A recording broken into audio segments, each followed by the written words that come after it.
Olá, pessoal. Boa tarde, tudo bem? Eu me chamo Jéssica, sou farmacêutica, analista de licitações. Vou apresentar hoje o podcast aqui da TV ABM e o nosso entrevistado do dia vai ser o Gilson Joy. Boa tarde, Gilson. Boa tarde, é um prazer estar aqui com você nessa tarde. Ai, que bom. Então, vamos lá, Gilson. Me conta um pouquinho de você, de onde você veio, como é que é a sua família. Então, eu sou de uma família, minha mãe é de Minas Gerais, veio para cá quando o Brasil estava sendo construída. Tenho 2 irmãos, e aqui mesmo no podcast eu tive já a honra de entrevistar a Isabel, que é a CEO da BRA.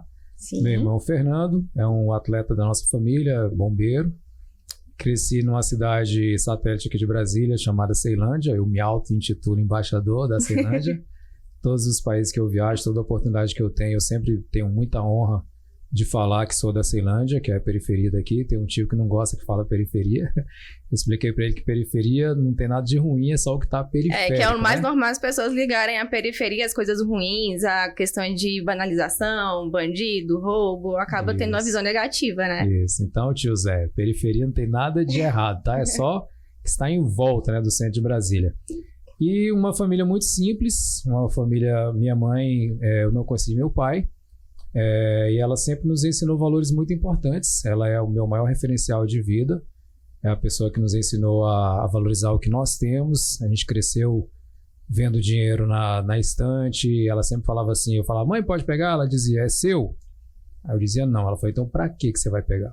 E sempre foi só você, seus 2 irmãos e sua mãe? Não, aí minha mãe conheceu o meu padrasto quando eu tinha 4 anos, e aí eles estão juntos aí, fazer as contas, deve ter uns 20 anos já. Né? Eu tinha 4 anos. Tem uns pouquinhos aí. Tem um pouco a Quantos mais. anos você tem hoje, Gilson? Hoje tenho 48. Então são 44 anos que eles estão morando juntos. Você tem filhos, não tem? Como é que é? Tenho 3 filhos, 2 homens e a minha princesa Carol. E no início do ano passado eu fui agraciado sendo avô. E aí, como é que foi essa sensação? Me conta. Ainda não caiu a ficha direito, ainda não. Tem quantos anos? Não vai fazer um ano então, né? Se foi o ano passado, já fez? Fez um ano agora, recentemente. É meio surreal, eu acho que só quem é avô consegue ter a sensação. É um presente de Deus, inclusive foi a razão pela qual eu voltei para o Brasil. Você morou fora? Morava na Austrália. Por quanto tempo? 5 anos. Como que você foi para lá? Então, antes de eu ir para a Austrália, eu já era professor de dança. Eu tenho algumas vidas dentro da minha vida, né? Aos 18 anos de idade eu entrei na igreja evangélica. Fiquei na igreja evangélica até os 29. Fiz teologia nesse período. Estudei bastante a parte de religião. Me tornei pastor da igreja. Você teve vontade de fazer alguma outra graduação nesse período? Não, porque até mesmo isso é interessante, porque dentro da igreja, na igreja que eu fazia parte, que são muitas igrejas diferentes, era uma igreja muito rígida e a gente aprendia de uma forma meio que subliminar que fazer qualquer um outro curso que não fosse voltado para a igreja era perca de tempo, porque Jesus já estava voltando. Então qualquer outra coisa que eu fosse fazer, eu estava perdendo a oportunidade de me aproximar mais de Deus. Então eu não tive nenhum incentivo para estudar outra área e eu também desestimulava outras pessoas a estudar nesse período. Então eu só tive a formação de teologia mesmo. Na cabeça hoje da atualidade, isso é um pontinho bem fora da curva, né? Que as pessoas já saem da escola, do ensino médio, pensando naquela luta interna do que fazer quando crescer, na fase adulta. Então você nem passou por essa fase. Não, e outra coisa... Esses questionamentos nem vieram. Não, e quando eu fiz teologia, nem era reconhecido pelo MEC ainda. Teologia não era um curso acadêmico, ele era... Se você era de uma igreja evangélica e você ia ser consagrado a diácono, evangelista, você tinha que fazer por obrigação um curso de teologia. Então foi por essa razão que eu fiz inicialmente, foi na ADET, que é a Escola das Assembleias de Deus, e nesse período nem era reconhecido pelo MEC. Eu fui reconhecer a minha graduação já quando eu estava na Austrália. Nossa, tá, então calma aí, voltando ao raciocínio. Você, dos 18 aos 29, ficou na igreja fazendo estudos, se tornou padre não, pastor. Lá é pastor. E de onde que surgiu essa sua caminhada para ir para a Austrália repentinamente? Então, aí aos 29 eu saí da igreja e terminei meu primeiro casamento. Foram 2 casamentos ao mesmo tempo, que era o casamento com a igreja e o casamento com a minha primeira família. Mas no Brasil não, não pode, não pode poligamia, tempo, né? ainda. Ainda, né? Aí foi um choque muito grande, a história é bem longa, resumindo, eu decidi sair da igreja e foi quando também, ao mesmo momento, no momento em que eu saí do relacionamento familiar, eu acabei também saindo da igreja. E fiquei muito mal, porque eu era muito fanático. Muito. Hoje eu entendo e eu ensino sobre espiritualidade e eu tenho conhecimento de causa o quanto o fanatismo pode fazer mal, do quanto que ele te cega, do quanto que nos torna julgadores assíduos e a gente não acha que está julgando. Isso é que é o pior, porque quando você sabe que está fazendo alguma coisa errada, você pode mudar, mas quando você acha que não está fazendo nada errado, e ainda mais em nome de Deus, então... E aí, quando eu saí, eu vi que eu tinha criado na minha cabeça um mundo e eu fui vendo que aquele mundo estava só na minha cabeça e eu fui vendo que a realidade era outra.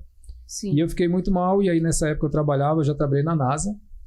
Ó, na NASA? Eu já trabalhei na NASA. Como assim, viu, NASA? Rafael? Do nada? Já trabalhei na NASA. Mas foi NASA Caminhões.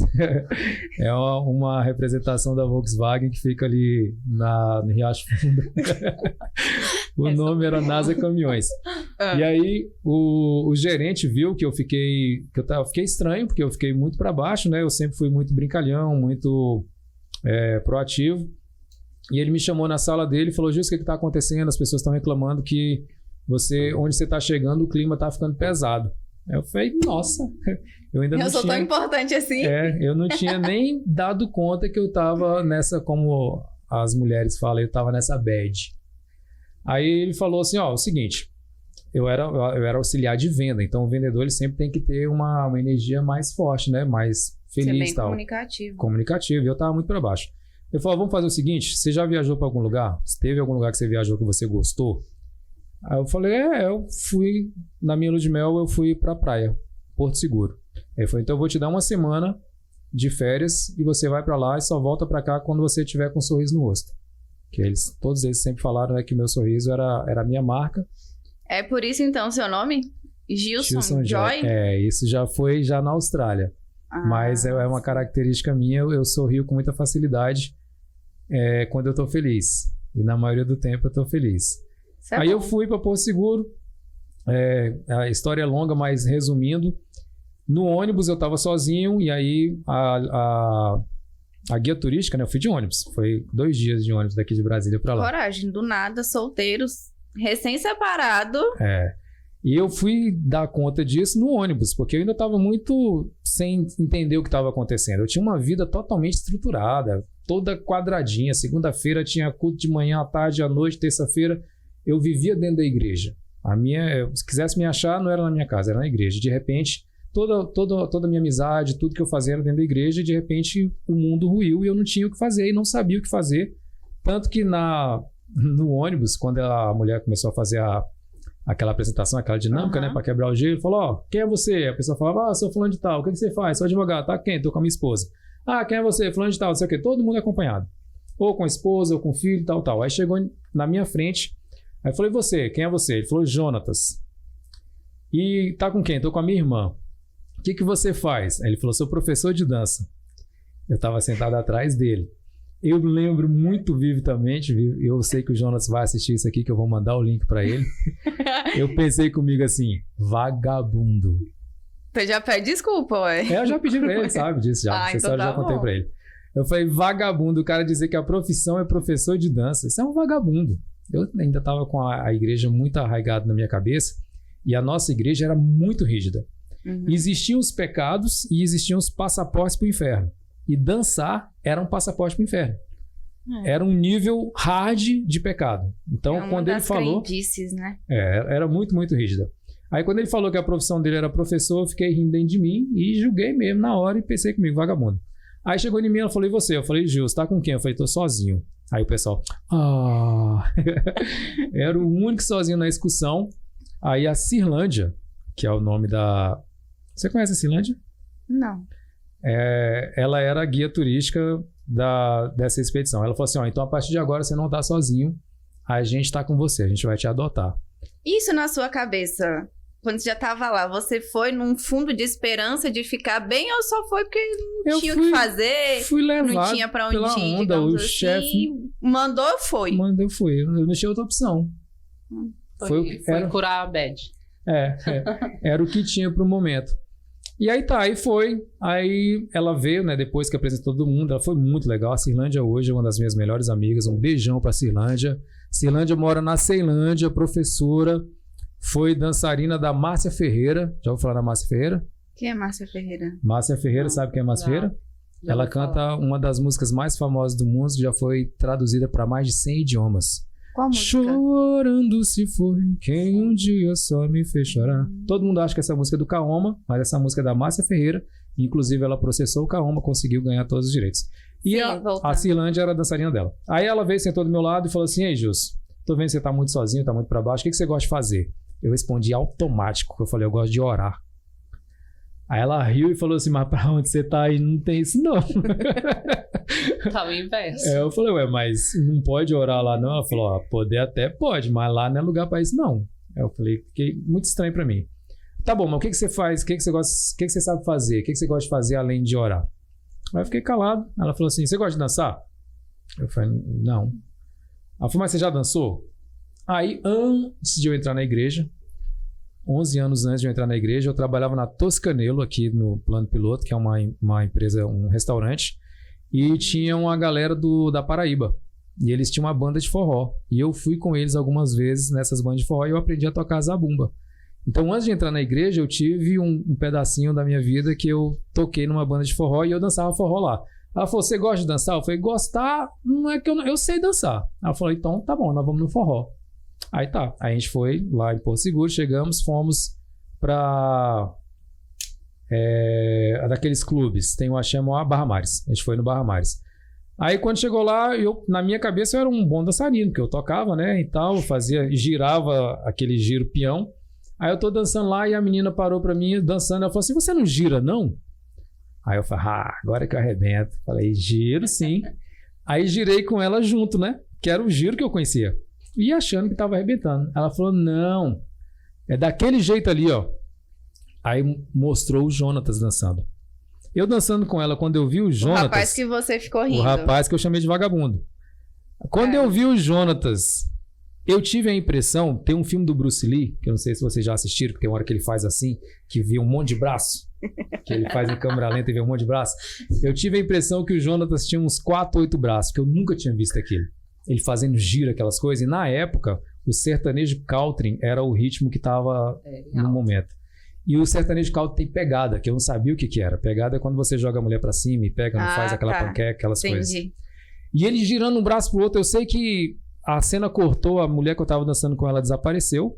Eu não sei o que aconteceu mais com ela. E eu fiquei assistindo o Jonatas. Eu falei: que é isso? E eu tinha 11 anos de atraso, porque os meus 11 anos que eu passei na igreja, eu passei nada. Não conhecia uma música, não conhecia um filme, não conhecia uma novela, tudo era igreja de verdade. Eu fui 100% beato. Depois eu fui ver que eu era o sozinho nesse trem. Mas eu fui 11 anos, realmente nunca ouvi música do mundo nesse período. Música do mundo é qualquer música que seja da igreja. Nem filme, nem nada. Tá. E aí eu vi ele fazendo aqueles negócios, eu fiquei olhando pra ele e pronto. Aí, de repente, ele terminou de dançar, eu fui chegar nele para perguntar o que era aquilo. Uma mulher bateu no ombro dele e falou: você dança comigo? Eu fiquei em estado de choque. Eu falei: uma mulher chamou um homem para dançar? Eu tinha 11 anos de atraso de vida, tá? Na época que eu ia dançar, ficavam as mulheres sentadas... Isso é cultura nordestina para vocês, tá? As mulheres ficavam sentadas na beira da parede, você escolhia uma delas... E você tinha que dar sorte de escolher uma que quisesse dançar com você. Aí eu chegava lá e chamava você. Aí você dizia não. Eu tinha que voltar pro meu cantinho, ficar quietinho, esperar a música terminar e vir em você de novo. E te chamar de novo. Era um código de ética. Se eu chamasse qualquer uma da sua amiga antes de você, nenhuma delas vinham e eu era queimado. E dizia: ele tá metralhando pra todo mundo. Ele quer pegar geral. Ainda bem que eu não nasci nessa época então, né? Então, que assim... eu tinha que esperar uma música e ela podia dizer que não queria. Se ela dissesse a segunda vez, aí eu podia chamar outra pessoa. Porque de repente ela tava com o namorado, alguma coisa. E aí pula a cena, eu vejo uma mulher batendo no ombro do Jonas e chamando ele pra dançar. Eu falei: que mundo é esse? O que tá acontecendo? Aí eu tô esperando pra falar com ele, veio outra mulher e bateu. Falou: aqui que eu vou viver, aqui que eu vou morar. Eu preciso aprender esse negócio. Aí até que deu uma folga, eu consegui falar com ele. Eu falei: Jonatas, eu tô no mesmo ônibus que você. E assim, eu até te julguei mal, porque você falou que era professor de dança e tal, mas olha só, tem como você me ensinar isso aí? Gente, assim, só pra contextualizar vocês. Eu conheci o Gilson dançando. E quem chamou quem pra dançar fui eu. E aí, no decorrer da conversa, do assunto, da proximidade, a gente descobriu que trabalha no mesmo ramo de licitações. E aí a conversa foi e não acabou nunca mais. Mas se eu fosse nessa época, eu acho que eu não estaria mais aí não, hein? Pois é. Aí o Jonas me ensinou, chamou a irmã dele, que foi a primeira dama que eu pisei no pé mais de 10 vezes em 1 minuto. Depois tiveram muitas outras, mas ela foi a guerreira. Beijão aí pra irmã do Jonas. Aí ele me ensinou aquele primeiro passo, frente e trás, que eu tive uma dificuldade enorme para aprender, porque o meu cérebro entendia, mas o meu corpo dizia que era errado. Eu ainda estava com a igreja muito forte na cabeça. Então ele teve um aluno muito difícil para ensinar esse passinho. E aí ele me disse onde é que eu poderia aprender a dançar, uma choperia em Taguatinga chamada Coliseu. Nossa. Eu virei frequentador assíduo. Eu chegava lá quarta-feira, saía domingo. Tinha uma mesinha que eu sentava do lado do palco, os garçons me conheciam, todo mundo já me conhecia, eu era o primeiro a chegar, o último a sair. E o que menos dançava. Na verdade, uns 4 meses eu não dançava. Eu ficava sentado na mesa, observando os casais. A Coliseu ainda é mais velha do que a Mais.com. Era da época. Era da mesma época. Eu fui, depois que eu aprendi, eu tive coragem de ir na Mais.com. Aí eu chegava em casa, eu ia treinar com a minha dama, que era a minha vassoura. No começo dava certo, porque eu ainda não sabia fazer giro, né? Então eu segurava ela, ia 2 pro lado, ela não reclamava. Quando eu comecei a tentar fazer giro, aí já não dava certo. Aí eu peguei uma blusa de frio, amarrei nela e criou o braço. Aí eu comecei a treinar em casa e foi indo, e aí eu descobri, nessa época não havia YouTube ainda, tinha as bancas de revista, tinham fitas de VHS. Aí toda vez eu passava na banca de revista para ver se tinha alguma aula de dança, alguma coisa. E aí eu achei um cara que eu queria falar o nome dele aqui, mas infelizmente eu não lembro o nome dele. E ele tinha uma fita de VHS que ensinava a dançar forró. Forró daquela época mesmo, 2 pra lá, 2 pra cá. E aí eu indo Vamos me curtar, senão o assunto não acaba nunca. Eu indo lá na Coliseu, na choperia Coliseu. Nessa época eu trabalhava de garçom também. Então, uma das coisas que a gente aprende muito como garçom, quero mandar um abraço aí para todo mundo que trabalha nessa profissão, que é muito honrada, ensina muito a você ser educado, ensina muito a servir, né? E nós viemos nesse mundo para servir, é o que eu falo nas palestras. E eu sempre falo para todo mundo que toda equipe de vendas quer uma dica, dê um curso de garçom para o seu vendedor, vai melhorar muito a capacidade dele de venda. Então, aprendendo como garçom, né? A gente sempre ia na mesa, voltava para a mesa, levava as pessoas à mesa. Então, eu chamei uma senhora para dançar. Ela teve coragem de vir dançar comigo, Dona Cida. E aí dançou comigo, terminou de dançar. Eu fui lá e levei ela na mesa dela. Quando eu levei ela na mesa, ela olhou para mim e parecia que eu tinha feito uma coisa extraordinária. E ela ficou olhando para mim assim e falou: você é a primeira pessoa que me traz na mesa de volta. E eu achei que eu não tinha feito nada a mais, né? Ela tinha sido uma das primeiras que tinha aceitado dançar comigo. Aí passou um pouco, uns 15 minutos, ela foi e me chamou para dançar. Foi a primeira vez que uma mulher me chamou para dançar. E foi a Dona Cida que foi lá me chamar.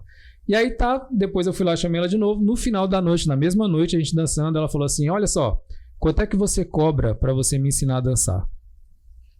Eu ri tanto, mas eu ri tanto.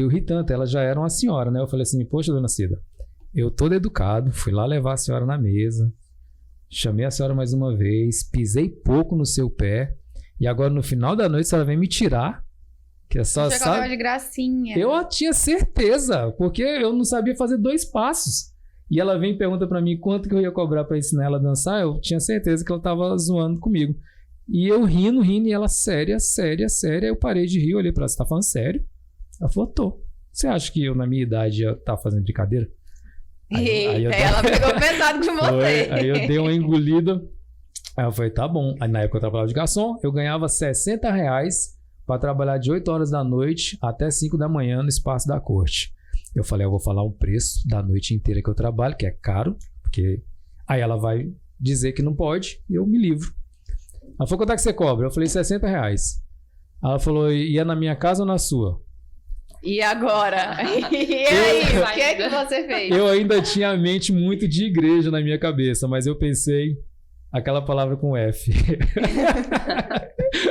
Eu falei: nossa, se fosse o Chaves, eu tinha feito... Tinha congelado.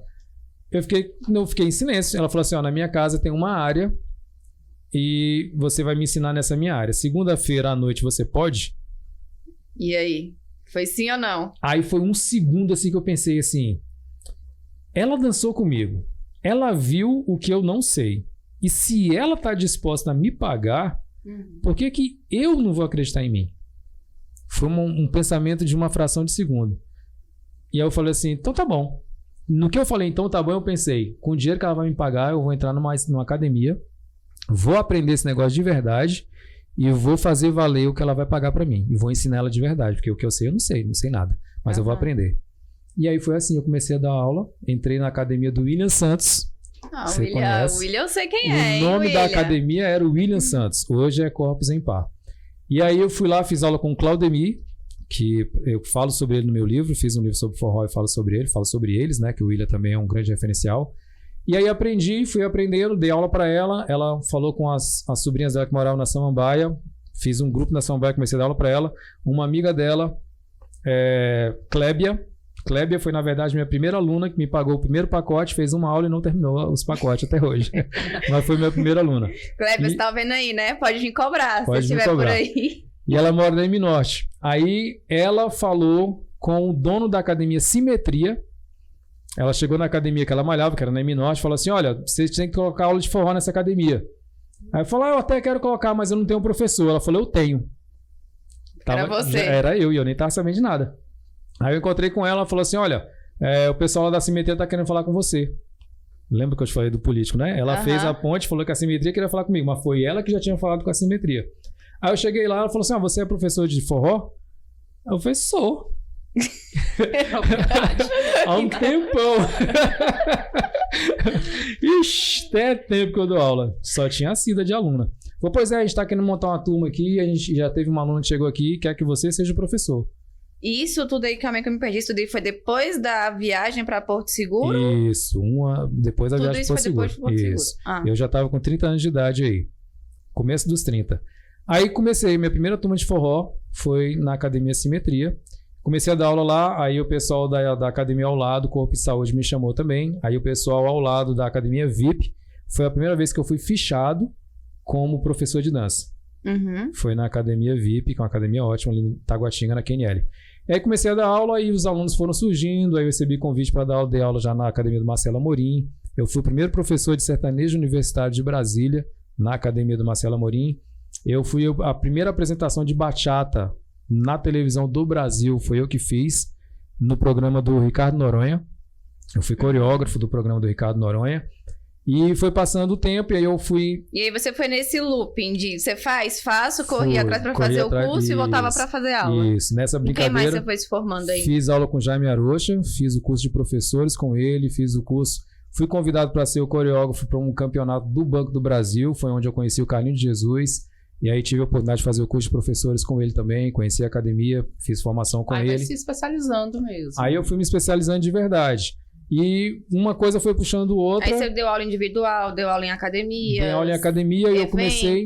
Eventos. Eu dei aula no aniversário... Eu fiz uma apresentação dançando com 2 damas no aniversário de 50 anos de Brasília. Só que eu sou muito desleixado, eu acabei não pegando vídeo, mas eu fui uma das atrações. E aí as coisas foram acontecendo... eu desenvolvi o meu próprio método, eu desenvolvi um ritmo, uma modalidade chamada Forró Love, no Spilicut, que é a Cris, que é uma amigona minha do coração. Foi o primeiro lugar que eu trabalhei como dançarino, foi no Spilicut. No Spilicut ali no setor de clubes? Isso, já foi pelo Cotamil. Cotamil, né? Cotamil, agora tá no Clube dos Bombeiros. Tô tentando lembrar esse nome. Isso. Bem legal lá, ela era muito bom. Ela me chamou pra dançar lá e eu falei assim, quanto é que paga pra entrar? Ela falou, não, eu quero que vocês dancem pela casa. Eu falei, não precisa pagar não? Ela falou, não, eu que vou te pagar. E lá é característico disso, né? Da pessoa ir, saber que tem aula, saber que tem alguém pra dançar. No Spilicut tinha isso, né? Tinha. O pessoal dançava lá tranquilo, sem te cobrar, né? Isso. A gente dançava. Era eu. Olha, que legal. Era eu, Charles. Professores. Um dos professores era eu. Era eu, Charles, que é um irmãozão meu do coração, Marcão. E aí eu dava aula, era quem dava aula era o Charles, depois passou eu, depois a Cris me convidou, eu passei a ser um dos organizadores junto com ela. E aí eu fui desenvolvendo meu próprio método, eu parei de dar aula em academia e comecei a dar aula particular. Uhum. Eu fui vendo, né, que a aula particular realmente era a aula que ensinava com a qualidade muito maior. E aí, chegando na sua pergunta, como é que chegou à Austrália? Eu comecei a dar aula nas embaixadas, eu dei aula para a embaixatriz da Suécia, e ela falava português. E ela me falou que as embaixatrizes têm um problema muito grande, que elas só podem ficar em cada país por 4 anos. E que o embaixador tem uma agenda louca, que a agenda respeita o horário do país. Então, tem a diferença de fuso horário e tal, o cara tem que acordar 4 horas da manhã, 2 horas da manhã, e normalmente quando acorda, a esposa acorda junto. Sabia que tinha essa interação para as embaixatrizes, tá certo isso? É embaixatriz, é. E aí, mas ela não tem obrigação de ir, mas ela tá na sombra. Tá. Então, o marido sai, ela não tem o que fazer. Então, ela encontrou uma válvula de escape fazendo aula de dança comigo. E como eu falei para vocês que eu trabalhei com garçom, tive a formação da igreja, fiz pedagogia. Então, fiz pedagogia dentro da igreja, dentro do curso de teologia. Depois eu fui fazer quando eu fiz a formação em letras. Então, eu sempre procurei dar uma aula para os meus alunos que sempre passava além da aula de dança, porque a dança foi o meu resgate, né? Eu estava daquela forma e quando eu conheci a dança foi meu ponto de apoio para surgir uma nova vida. Então, eu vi que a dança era muito mais do que só aprender a dançar. Então, eu comecei a dar aula para ela, a gente brincava, eu comecei a estudar sobre life coach, então eu dava alguns conselhos para ela nessa área. Ela falou assim, Gilson, o que você faz é único. Eu queria muito te apresentar para as minhas amigas, que são embaixatrizes, mas elas não falam português. E aí? Eu estava fazendo inglês na UNB. Aí eu falei assim, mas eu estou fazendo inglês. Ela falou, Gilson, esse inglês aí não funciona. Eu falei, ué, mas como não? Vai ter diploma e tudo. Ela falou, não, você precisa de conversação. Eu falei, mas lá tem aula de conversação. Ela falou, não, Gilson, você tem que fazer imersão. Foi a primeira vez que eu vi esse termo imersão. Você tinha escutado antes, eu não tinha dado atenção. Ela falou, você tem que ir para algum país que só fala inglês e você vai ter que conviver lá pelo menos por 6 meses. E aí você volta e aí você vai poder dar aula para elas. Aí então, foi o seu start. Foi o start. Eu falei assim, nunca pensei em sair do Brasil, nunca pensei em morar fora do Brasil. Já tinha viajado nessa época para uns 30 países já, dando aula de dança. Mas o máximo que eu tinha passado... viajado mais de 30 países? Minha primeira viagem de avião, eu tinha 30 anos de idade. Então, nunca tinha entrado no avião. E adivinha para onde é que eu viajei? Porto Seguro, Porto Seguro. Não, eu fui de ônibus. Um ano depois eu voltei de avião. Aí, quando eu voltei de avião, eu já era professor de dança. Aí eu tive os meus 15 minutinhos de fama, que eu tive a menina que veio e bateu no meu ombro também. E me chamou para dançar, porque eu já era professor, né? Então, minha primeira viagem de avião foi para lá. Aos 35, eu fiz minha primeira viagem internacional. Aos 35, eu dançando no Spilicut, um amigo meu chamado James, que era dançarino também, conheci ele no Selva. Você não tem idade para conhecer o Selva, né? Só de nome. Não, Selva era um forró... Selva era um forró que tinha no Cruzeiro, perto daquele viaduto Ayrton Senna. Aí um dia eu dançando como dançarino da casa no Spilicut, o James chegou para mim, James César, o nome dele. Ele falou, Justo, você não faz personal dance, não? Eu falei, não, cara, eu não sou formado. Eu tinha entendido ele falar personal trainer. Mas ele falou personal dance, mas não sabia o que era. O nosso cérebro faz isso, né? A gente sempre associa... E eu acho que muitas pessoas nem imaginam que seja personal dancer. Isso. Aí eu falei, não faço não, porque eu não sou formado em educação física. Ele falou, não, cara, não tem nada a ver com educação física, não. É pra dançar, é personal dance. Eu falei, e o que faz? Ele falou, dança. Eu falei, mas como que é isso? Porque eu nunca tinha escutado. Ele falou, é assim, a minha aluna, ela me contrata, porque ele era professor. Ela quer fazer uma aula prática, ela quer sair pra dançar, ela quer vir aqui pro Spilicut, mas ela não quer ficar esperando a vez de dançar com vocês. Porque mesmo sendo legal e tal, mas você tem que ficar esperando. Se ela contrata o professor, aquele professor fica à disposição dela o tempo que ela quiser. E aí eu falei, mas só forró? Ele falou, não, o personal dance normalmente tem que saber os 4 estilos, que é forró, bolero, samba e soltinho. Aí eu falei, bicho, só sei forró. Aí ele falou, então aprende. Eu falei, quanto é que ganha? Aí ele falou, hoje está em torno aí de R$100 a hora, então média de R$400 por evento, que era tipo 4 vezes mais do que eu ganhava de garçom, e dançando. Eu falei, rapaz, Eu acho que eu já faço isso já tem tempo. Vou começar amanhã, mas já tem um tempão que eu tô fazendo. Aí eu pedi para ele umas dicas, ele me deu as dicas, eu comecei a fazer aula de outros ritmos, aí foi onde eu comecei a fazer personal. E aí algumas alunas tinham sonhos de dançar, por exemplo, em Veneza, dançar uma valsa em Veneza. Pensa. E aí de repente você gasta tudo, vai para Veneza e vai dançar com quem? Então eu fui contratado para dançar com uma aluna em Veneza. E foi assim que você foi conhecendo os países? Assim que eu fui conhecendo os países. Eu fui contratado como aluna para dançar salsa. E como é que é? Ela paga tudo? Paga hospedagem, paga voo? Sim. É um serviço, eu estou sendo contratado como se fosse um personal trainer para dançar. E aí a gente faz um contrato e estipula a quantidade de horas que a gente vai trabalhar. De 8 às 10 da noite, de 8 à meia-noite. Você não precisa ficar na cola dela 24 horas. Não, cada contrato é de uma forma. Dependendo da idade, a gente acaba fazendo um agrado, né? Ficando mais tempo, indo com ela quando ela quer fazer compra, para ajudar na segurança. Foi da mesma forma que eu fui já em 13 navios, 13 cruzeiros, que é o Dançando a Bordo, que ocorre sempre depois do carnaval. É um cruzeiro que faz aqui na costa do Brasil, que é Sul só ou dança. Norte? Ele vai pro Nordeste? Ele vai pro Nordeste. Ele vai pro Nordeste. Ele sai de São Paulo, Rio de Janeiro, aí vai para Salvador, Ilhéus, e volta Ilhabela e volta. Então, esse cruzeiro eu já fiz 13 vezes. Eu já estou contratado agora para março novamente. Que é novamente eu vou como contratado. Então, voltando lá para o inglês, eu fui pesquisar, tinha Estados Unidos, tinha Canadá. E aí, nos Estados Unidos, eu não poderia trabalhar. Eu teria que ter dinheiro para ter esse período lá e aprender inglês. No Canadá, da mesma forma. E eu não tinha esse dinheiro todo guardado. Sim. Aí eu falei, a ideia eu vim tentar, não deu. Aí a pessoa da agência falou assim, e por que não a Austrália? Aí eu ri, né? Porque eu achei que tava de sacanagem, porque a Austrália é do outro lado do mundo. Aí eu falei, não, cara, a Austrália é muito longe. Aí falou, na Austrália também fala inglês e o clima é muito parecido com o nosso. E lá você vai poder trabalhar. Não vai poder trabalhar muito, mas o que você vai poder trabalhar, você consegue pagar as despesas. Aí eu falei, tá. Tinha uma aluna minha, uma amiga minha que morava na Austrália, a Priscila. Eu comecei a conversar com ela. E aí a ideia foi se robustecendo. Acabou que eu fui para a Austrália. Fui para a Austrália com a única intenção de aprender inglês. Minha ideia era 3 meses. E aí a pessoa da agência falou que 3 meses eu não ia aprender nada, só ia gastar dinheiro. E aí acabei ficando o primeiro ano. Aí estudei. Aí depois comecei a estudar fitness. Aí veio a pandemia. Você conseguiu fazer quantas formações lá? Lá eu me formei em Business Internacional. Me formei em Fitness, que seria aqui a Educação Física. Lá chama Fitness 4. E aí a especialização aqui em Educação Física, para você se tornar personal trainer, eu fiz lá. Me formei em personal trainer. Aí eu me formei em Life Coach. Isso na Austrália. Tudo isso na Austrália. Tudo isso Fora na Austrália. A questão do inglês, que você já foi... E em inglês eu fiz todos os cursos possíveis e imagináveis. Então eu fiz Cambridge, eu fiz o inglês avançado, todos os níveis. Eu voltei, que é o que as pessoas chamam de inglês fluente. Hoje eu tenho inglês fluente.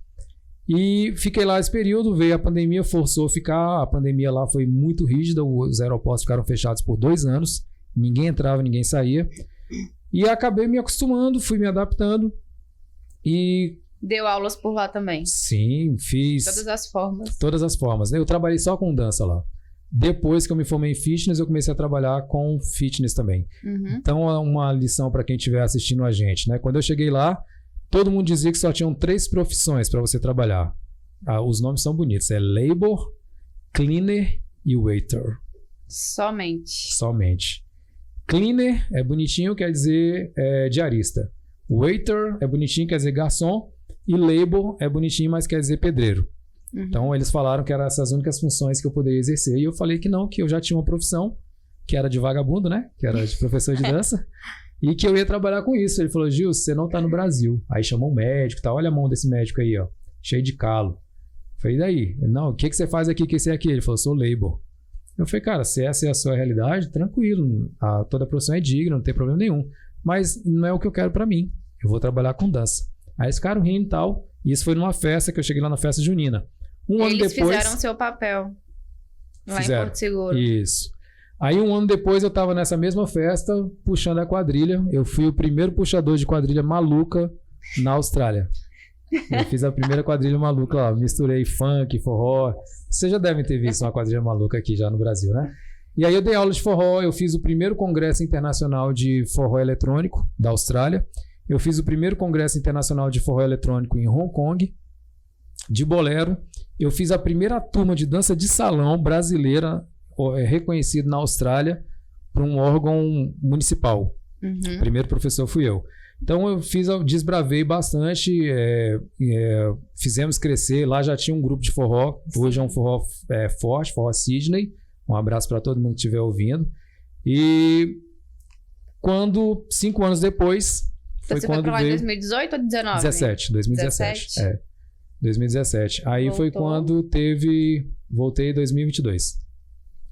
Novembro de 2022. Aqui, lá estava intenso. Tinha liberado já. Não, a pandemia terminou muito rápido lá, porque teve um controle muito, muito rígido. A vacinação foi um dos primeiros países a adotar a vacinação, então foi um dos primeiros a liberar também para voltar. E aí o que te fez voltar?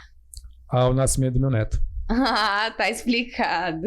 O motivo foi forte. Foi forte. Eu tava lá, meu filho me deu a notícia, né, de que meu neto ia nascer.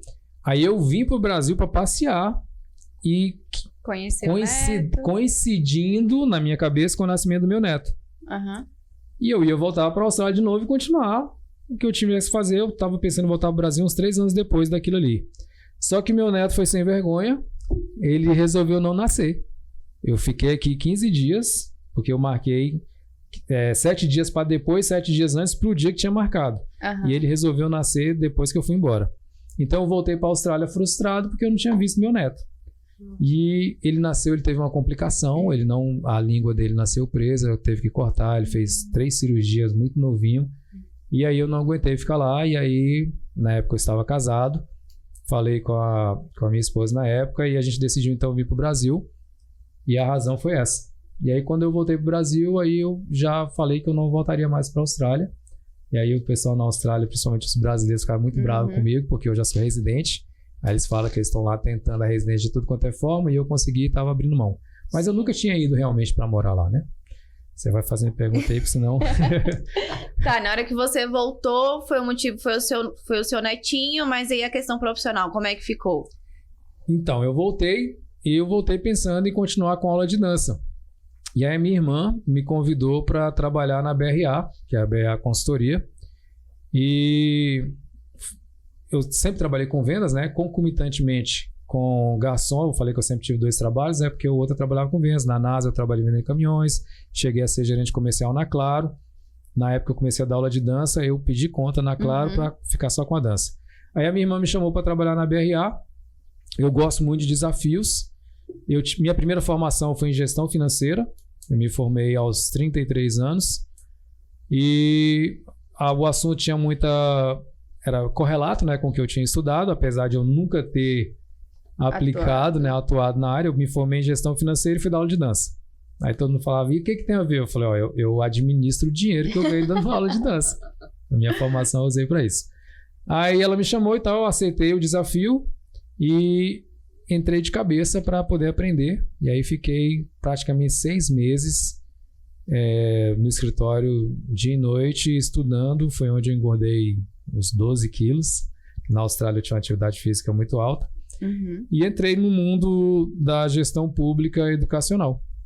Sim, e aí como é que você pensou agora para chegar a esse ponto de agora eu vou levar a sério, digamos assim, e enveredar pelos caminhos de palestrante? Porque querendo ou não, você disse que já fazia isso nas suas aulas, que todo mundo achava diferente, era um clima diferente, eram coisas diferentes, além da dança que as pessoas aprendiam. Sim, como para mim aprender a dançar foi muito difícil, eu tive que fazer um trabalho mental comigo, de criar um mindset, para entender que a dança não era errado. Então, nesse processo, eu fui vendo os benefícios que a dança fazia.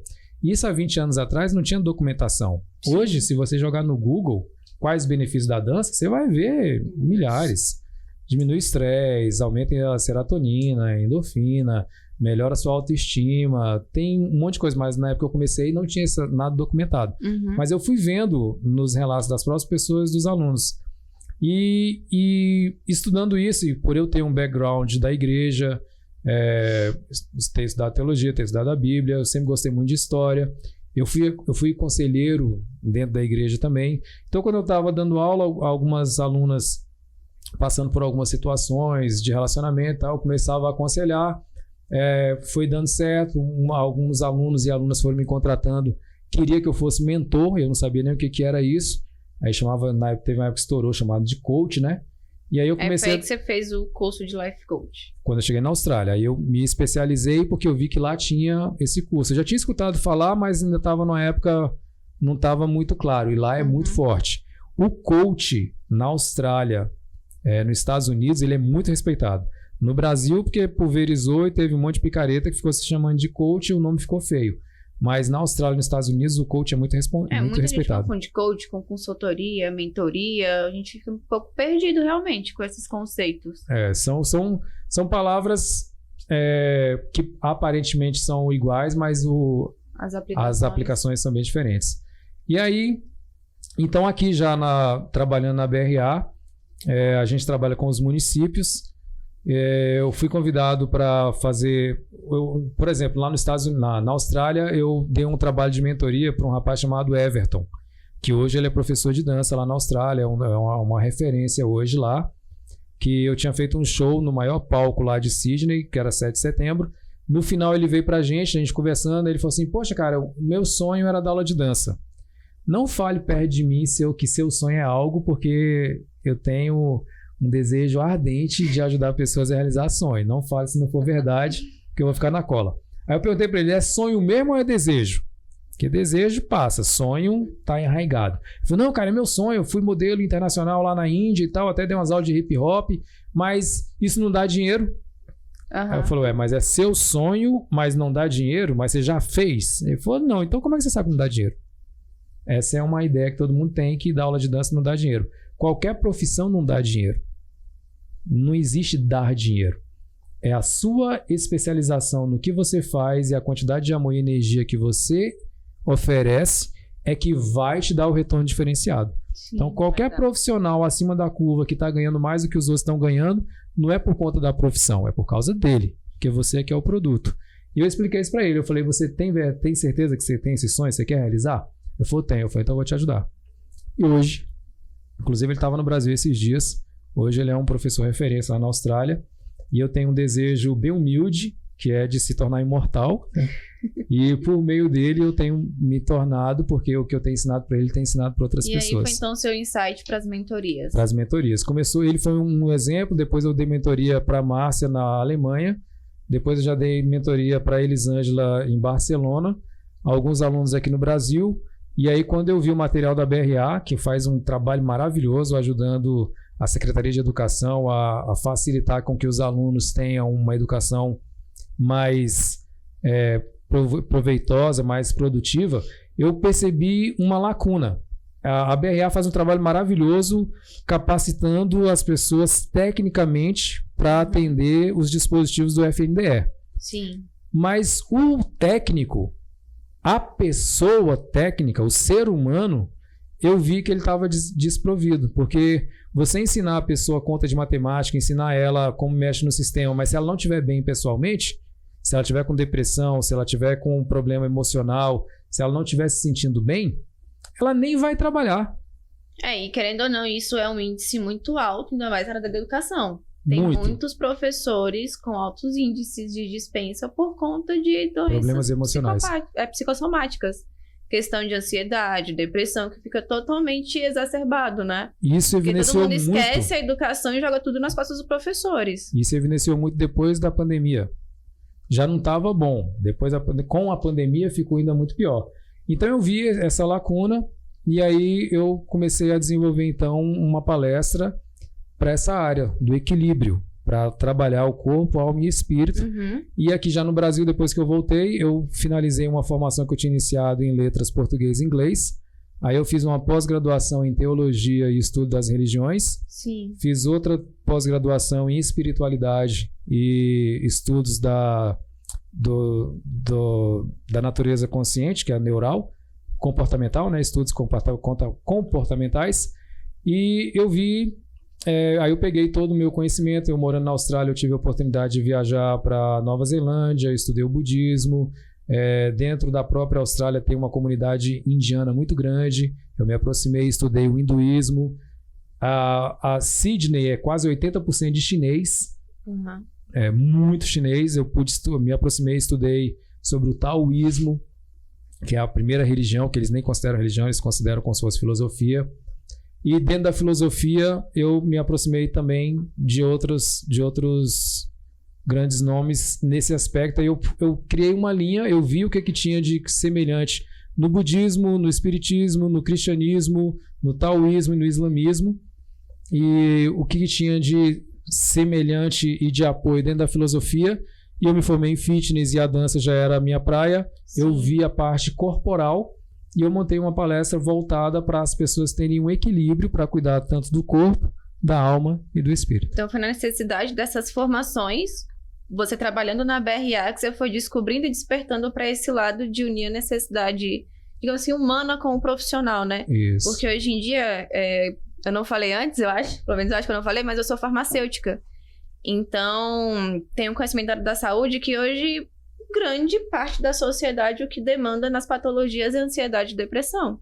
As pessoas não dormem, ficam preocupadas, querem só se qualificar, se comprometem com a questão profissional, mas esquecem o pessoal. E a gente não é uma coisa só. Temos que unir tudo isso, né? Então, foi daí que veio surgindo o seu insight para as palestras. Exatamente. Porque antes do profissional existe o ser humano. Então, o humano tem ficado esquecido. Então, a parte do ser, você ser alguma coisa, você estar fazendo alguma coisa tem sido muito mais importante. A produtividade quer sempre estar ali no nível 100, né? Isso, e o ser humano tem ficado para trás. Pois é. E aí agora, qual que é o seu projeto como palestrante? Para onde você quer levar? Qual que é o lado? Vai ficar só em âmbito de professores, no âmbito educacional, ou você vai expandir para as outras áreas?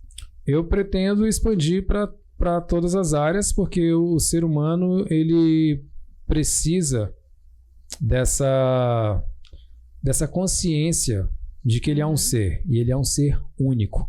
Então, uma dinâmica que eu faço nas palestras leva as pessoas a entenderem que elas acham que tem um peso nas costas de 7 bilhões de pessoas julgando e que ela tem que estar bem para todo mundo, mas que depois ela identifica que não passa de 6 pessoas que realmente importa. Então, quando você começa a ter essa consciência que você não tem que dar atenção para que tudo que falam ao seu respeito, que você não tem que se enquadrar do jeito que as pessoas querem que você se enquadre, que você merece ser você mesmo, que você merece ser feliz, que você pode se permitir a ser quem você é. Tem várias caixinhas hoje em dia, né? Muitas. Tipo, o advogado tem que ser assim, assim, assado. O farmacêutico tem que ser assim. O médico, que eu bato ali, ele é militar. E se você sair um pouquinho dessa caixinha de idealizações, de pré-julgamentos, já não é bem aceito, né? Isso. E isso gera uma dívida muito alta com a mente da pessoa, que aí ela começa a ir para o lado farmacológico, ela começa a precisar de medicação para tentar ser uma pessoa que, na verdade, ela não é. Então, dentro das minhas palestras, dentro das minhas mentorias, a parte que eu me proponho a ajudar as pessoas é entenderem que ela não precisa ser nada além dela mesma. De repente, ela está aí trabalhando numa profissão que não era o que ela queria. Ela está fazendo aquilo para agradar o pai, para agradar o marido, para agradar a mãe, e está só se matando. Então, por isso que as pessoas, quando falam, amanhã é segunda-feira, parece que vai acabar o mundo, porque vai fazer uma coisa como se a ovelha que está indo para o matadouro, porque não vai fazer algo que ama. Quando isso já foi batido, né? Foi Confúcio que falou, quando você encontrar um trabalho que você ama, você não vai precisar trabalhar, porque não vai ser trabalho. Sim. Vai ser algo prazeroso. E você pode fazer isso. O difícil é achar o ponto de equilíbrio, né? E como você fala nas suas palestras, nos seus vídeos que já tem disponível, para quem não sabe, ele já tem Instagram, já tem YouTube, mas no finzinho a gente fala. E aí, o seu ponto-chave sempre é a questão de equilíbrio, né? Corpo, mente, natureza. De onde que você tirou esse insight, essa ideia primária? Então, como eu falei, eu fiz teologia, estudei muito a Bíblia, e a Bíblia sempre fala sobre corpo, alma e espírito. Que Jesus, ele sempre fala que ele veio e que nós precisamos não aceitar essa geração e renovar a nossa mente e remodelando corpo, alma e espírito. Né? E quando eu comecei a estudar as outras religiões, o budismo fala a mesma coisa. O taoísmo fala muito sobre isso. O taoísmo, para quem não tem referência, você já deve ter visto aquele símbolozinho do yin e yang, que é as duas baleinhas, né? Eu fui para a Austrália achando que aquilo era japonês. Levei umas broncas lá, porque o japonês e o chinês não se dão bem. E a gente não sabe disso, que para nós todo mundo é japonês, né? Mas quando você vai lá para fora, você percebe que tem diferença e eles ficam bravos. Mas o yin yang, ele é justamente aquela baleinha branca com a bolinha preta. E é a baleinha branca, a baleinha preta com o olhinho branco.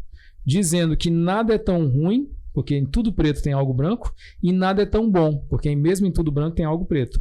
Mas que o importante é que haja o equilíbrio. Sim. O cerne do taoísmo é o equilíbrio. E eles ensinam muito que você não deve ser demais para o seu corpo, não deve ser demais para a sua mente e não deve ser demais para o seu espírito. Porque qualquer um deles que você pender a mais, você vira fanático. Então eu posso virar um fanático por academia e começar a tomar bomba e começar a achar que todo mundo que não malha é vagabundo, achar que toda pessoa que não está no shape é preguiçoso, e eu viro um fanático do corpo.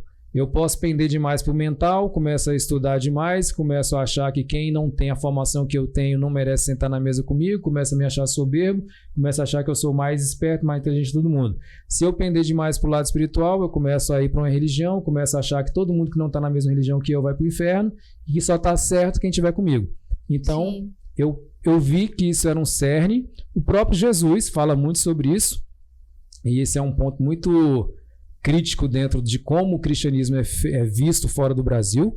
Nós vivemos num país cristão. Essa história de dizer que o Brasil é laico é conversa fiada. O Brasil é cristão. Na Constituição está escrito laico, porque a gente está numa bolha, que dentro dessa bolha tem o evangélico, o católico e o espírita. A gente fala, não, a gente respeita os três, então a gente é laico. Mas o Deus do evangelho, do católico e do espírita é Jesus.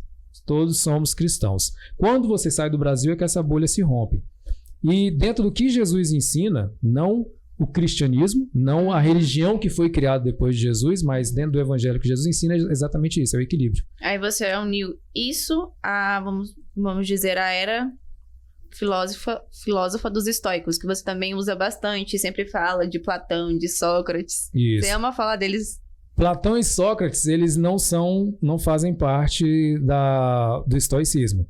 Eles são de uma linha filosófica mais voltada para o racionalismo, mas também que é uma área muito interessante da gente entender, da gente estudar, que leva você a se conscientizar sobre o equilíbrio também e a busca pelo conhecimento, né? Que Sócrates, ele disse, se não foi Platão, né? Mas a gente acredita, isso é outra história, dá para fazer um podcast só sobre isso. Tem uma tese que fala que Sócrates não existiu. Sócrates foi uma criação de Platão, dentro de algumas visões, né? Mas isso é outra coisa.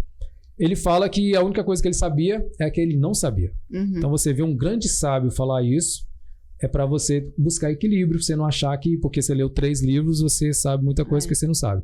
Os estoicos, eles têm uma outra pegada, uma outra visão. Uma referência deles é Marco Aurélio, né? Marco Aurélio. Marco Aurélio foi o único imperador filósofo. Primeiro e único. Então é Marco Aurélio, Epiteto e Sêneca. Caramba, eu lembrei dos 3, né? Eu ia lembrar só de Sêneca e Marco Aurélio. Do meio eu nem lembrar. Lembrei. Epiteto eu lembro dele porque ele foi escravo. E mesmo sendo escravo, ele conseguiu libertar muitas mentes por meio do estoicismo. E o estoicismo, ele tem uma linha muito simples, que ele diz assim, faz o que você pode fazer. Não deixa de fazer o que você pode fazer. Então não se preocupa com o que não está nas suas mãos. É muito profundo isso. Isso é equilíbrio. A preocupação é você se ocupar de algo antes da hora. E o estoicismo te ensina que isso é perca de tempo. E é perca de tempo. Não está na sua mão, para que você vai esquentar sua cabeça? Com o futuro, que não existe. Com o passado, que já foi. O estoicismo te ensina a viver o presente. Aí quando você liga com o taoísmo fala sobre o well-being, que é uma forma de meditação, que é você estar no presente.